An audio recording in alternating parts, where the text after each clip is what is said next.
வேளாங்கண்ணி மற்றும் சென்னை பெசன்ட் நகர் தேவாலயங்களில் ஆண்டு திருவிழா கொடியேற்றத்துடன் வெகு விமரிசையாக தொடங்கியது. நாகை மாவட்டம் வேளாங்கண்ணியில் உள்ள ஆரோக்கிய மாதா பேராலயம் உலக அளவில் பிரசித்தி பெற்றது. ஆரோக்கிய மாதாவின் பிறந்த நாளை ஒட்டி இங்கு ஒவ்வொரு வருடமும் பேராலய ஆண்டு திருவிழா 10 நாட்கள் நடைபெறுவது வழக்கம்.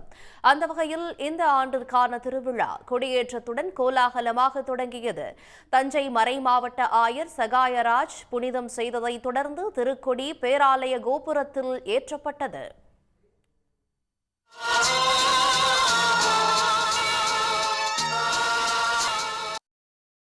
போன வருஷம் அந்த பையனுக்கு மேரேஜ் ஆகணும்னு வேண்டியிருந்தோம், நடந்துருச்சு. இந்த வருஷம் அந்த வேண்டுதல் நிறைவேற்றுறதுக்காக வந்திருக்கோம். வருஷம் முதல் கொடிக்கு நாங்கள் இங்கே தான் இருப்போம், இதே இடத்துல தான் இருப்போம். எல்லா காரியமும் எங்களுக்கு நிறைவேற்றி தராங்க தாய்.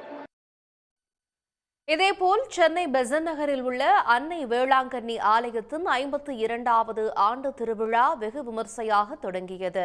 சென்னையின் பல்வேறு பகுதிகளைச் சேர்ந்த மக்கள் சாறை சாறையாக நடந்து தேவாலயத்திற்கு வந்தனர். மயிலை உயர் மறை மாவட்ட பேராயர் ஜார்ஜ் அந்தோணிசாமி தலைமை தாங்கி கொடியேற்றி வைத்தார்.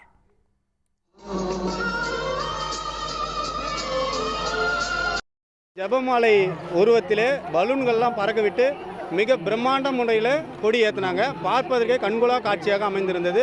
சின்னதுலேருந்து மாதா அம்மாவோட மகிமை எனக்கு ரொம்ப தெரியும். ஆனால் நான் இந்துவாக இருந்தாலும் எங்கள் வீட்டில் நிறைய அற்புதம் நடந்திருக்குது. பெசன்ட் நகர் வேளாங்கண்ணி ஆலய குடியேற்ற விழாவில் பங்கேற்றவர்கள் ஒரே நேரத்தில் வீடு திரும்பியதால் சென்னையின் பல்வேறு இடங்களில் போக்குவரத்து நெரிசல் ஏற்பட்டது. பெசன்ட் நகர் நிலச்சாலைகள், மகாத்மா காந்தி சாலை, அடையாறு உள்ளிட்ட இடங்களில் வாகனங்கள் ஊர்ந்து சென்றன.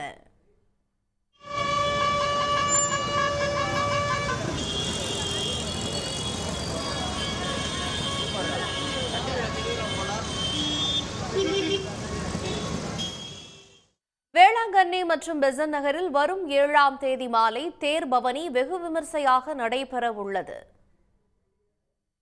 உடனுக்குடன் செய்திகளை தெரிந்து கொள்ள சன் நியூஸ் பெல் ஐகானை கிளிக் பண்ணுங்க.